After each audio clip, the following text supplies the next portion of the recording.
identify as incels Oh or yeah. drawn to influencers like Andrew Tate.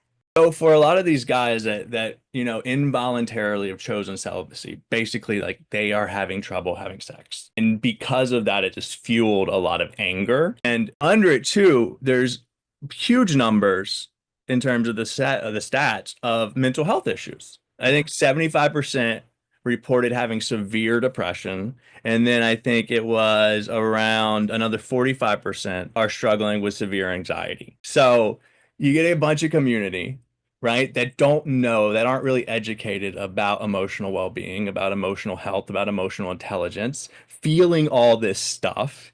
And right, what do men do? Most of us, like one of our things with depression, anxiety, is it comes out in anger. And then a lot of people with mental illness, a lot of people in general that aren't really educated, they get into what we call the victim mindset, Hmm. right? Where I will do anything to point the finger at anybody but me instead of owning, like, what's actually happening internally with me? Why am I so frustrated? Why do I Hmm. have such a negative view of the world? Which is a positive, but it would be nice if there was like somebody with the healthy viewpoint to come in and be like, guys, let's actually talk about what's happening with this anger instead of displacing it and putting it on, Right. people that are rejecting you sexually Yeah. and explore, what's Right. actually happening. And then you have like the influencers, right? The Andrew Tates, the big male guys that are pushing certain agendas, which they found a population to make money off of.